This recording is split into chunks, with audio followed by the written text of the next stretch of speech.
Assalamualaikum everyone, welcome back to my channel Nawal's Cozy Kitchen।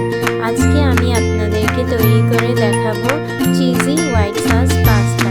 তো চলুন cheesy white sauce pasta কিভাবে বানাই সেটির রেসিপি দেখে নেওয়া যাক। তো চলুন আমরা দেখে নিই। প্রথমে আমি এখানে নিয়েছি কুলসন ম্যাকারনি অ্যাস্টার্ড প্যাকের পাস্তা, যেখানে আমার অলরেডি 5 রকমের পাস্তা দেওয়া আছে। আপনারা যে কোনো চাইলে পাস্তা নিতে পারেন। এখানে আমি আমার প্যাকেটটা খুলে নিচ্ছি পাস্তা আমি একটা বাটিতে নিয়ে নিব 1 কাপের মতো। আমি এখানে 1 কাপের মতো পাস্তা নিয়ে নিয়েছি। তারপর একটি সসপ্যানে আমি পানি বলক ওঠানোর জন্য বয়েল করার জন্য রেখে দিয়েছি। পানি এভাবে গরম হয়ে বলক হয়ে উঠলে আমরা 1 চা-চামচ পরিমাণ লবণ দিয়ে নিচ্ছি পানিতে। তারপর আমরা সামান্য পরিমাণ রান্নার তেল দিয়ে নিব এই পানিতে, যেন পাস্তাটা আঠা আঠা ভাবে লেগে না যায়, তার জন্য আমাদেরকে তেল দিয়ে নিতে হবে। তারপর এই মিশ্রণটাকে আমি একটু মিক্স করে নিব। তারপরে আস্তে আস্তে এভাবে মিক্স করা হয়ে গেলে আমাদের পানিটাকে বলক উঠতে দিতে হবে।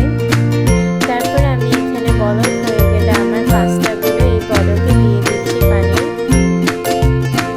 এভাবে আমি আমার সব পাস্তাগুলো এই পানি ফুটতে তারপরে দিয়ে দিতে হবে। আমি একটু সামান্য ওই লবণটা আর তেলটাকে মিক্স করে নিচ্ছি পাস্তার সাথে। এভাবে আমার পাস্তাগুলো দেখুন সিদ্ধ হয়ে এসেছে।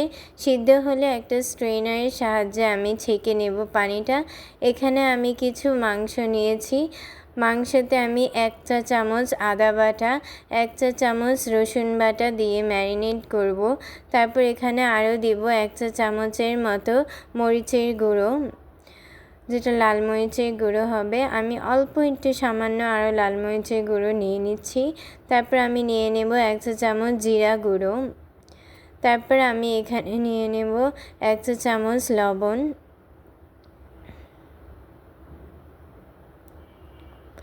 তারপর আমাকে এখানে নিয়ে নিতে হবে হালকা 1 চা-চামচের মতো সয়া সস। তারপর আমি এটাকে ভালোভাবে মাখিয়ে নেব বা ম্যারিনেট করে নেব মাংসটাকে। সবগুলো মিশ্রণকে ভালোভাবে মিশিয়ে নিতে হবে এভাবে।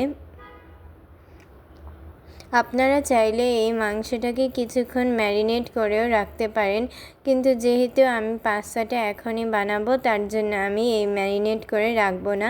আমি এই মাংসটাকে সঙ্গে সঙ্গেই রান্না করে ফেলবো। এভাবে আমি আমার মাংসটাকে ভালোভাবে মিশিয়ে নিচ্ছি সবগুলো উপকরণের সাহায্যে। তারপর আমি এই মাংসটাকে চুলোয় একটা সসপ্যানের মধ্যে হালকা তেল দিয়ে, রান্নার তেল 1 টেবিল চামচের মতো দিয়ে তেলটাকে হালকা গরম করে নিতে হবে। আমি তেলটাকে কড়াইয়ে পরিপূর্ণভাবে ছড়িয়ে দিচ্ছি।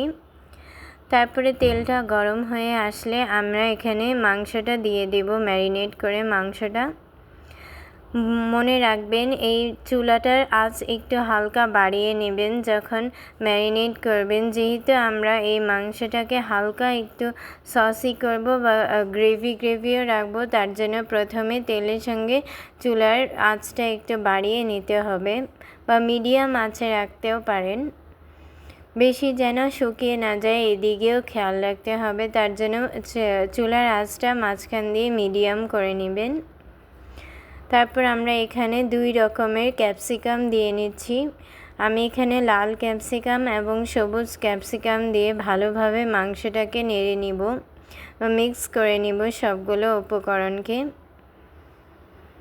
এভাবেই কিছুক্ষণ 2-3 মিনিট ধরে আমাকে এই মাংসটাকে ভালোভাবে রান্না করতে হবে। এই ক্যাপসিকাম সহ গ্রেভি করে মাংসটাকে রান্না করে নিতে হবে। মাংসটা আমার বেশ ধরেন 5 মিনিটের মতো রান্না করতে হবে। তারপর আমরা এভাবে মাংসটা গ্রেভি হয়ে আসলে আমরা এটাকে নামিয়ে নেব চুলো থেকে। আমি ভালো করে নেড়ে তারপরে মাংসটা একটু শুকিয়ে আসলে তারপরে আমি এই মাংসটাকে নামিয়ে নেব। তো দেখুন আমি এভাবে 5 মিনিট করে মাংসটাকে নেড়ে চেড়ে নিয়ে তারপর যখন এরকম গ্রেভি হয়ে আসবে মাংসটাকে এভাবে নামিয়ে নিয়ে আমি আরেকটা সসপ্যানে 1 এক কাপের মতো বাটার নিয়ে নিচ্ছি, 1 টেবিল চামচ। বাটারটাকে মেল্ট করতে হবে এই কড়াইয়ে ভালোভাবে, না হলে গরম আঁচের মধ্যে দিয়ে বাটারটাকে ভালোভাবে মেল্ট করে নেবেন। আমি এই বাটারটাকে নেড়েচেড়ে ভালো করে মেল্ট করে নিচ্ছি কড়াইয়ে। দেখুন আমার বাটারটা কি সুন্দরভাবে মেল্ট হয়ে যাচ্ছে। এভাবেই আমরা বাটারটাকে পরিপূর্ণভাবে মেল্ট করে নেব। তারপর আমরা একটা হুইস্কের সাহায্যে ঝেড়ে তারপর 1 কাপ ময়দা নিয়ে এই হুইস্ক দিয়ে ভালোভাবে নেড়ে নিতে হবে যেন দলা পাকিয়ে না যায়। যদিও আমার বাটারের সাথে হালকা যখন এভাবে দলা পাকিয়ে যাচ্ছিল, আমি জাল করে নেওয়া 1 কাপের মতো দুধ বা 2 কাপের মতো দুধ নিয়ে এভাবে ভালোভাবে হুইস্ক দিয়ে নাড়তে হবে যেন এটা দলা পাকিয়ে না যায়। তারপর হালকা একটু চিলি ফ্লেক্স, তারপর 1 টেবিল চামচ লবণ, 1 টেবিল চামচ চিনি মিক্স করতে হবে। তারপর আমি এখানে নিয়ে নিচ্ছি 1 চা চামচের মতো সাদা গোলমরিচ গুঁড়ো। তারপর আমি এখানে নিয়ে নেব আমার রান্না করা মাংসগুলো। যখন এই সসটা একটু হালকা ঘন হয়ে আসবে তখনই আপনারা এই মাংসটা দিয়ে দেবেন। দেখুন আমি এভাবে ভালোভাবে নেড়ে নিতে হবে। যেহেতু আমারটা চিজি হোয়াইট সস পাস্তা বানাচ্ছি, আমি এখানে মোজারেলা চিজ কিউব করে কেটে নিচ্ছি, প্রায় 5-6 পিস কেটে নিব এভাবেই। তারপর আমরা ভালো করে নাড়তে থাকবো মিশ্রণটাকে। এই চিজগুলো এমনিতেই যেহেতু সসটা গরম এমনিতেই মেল্ট হয়ে যাবে, সো আলাদা করে মেল্ট করার দরকার নেই।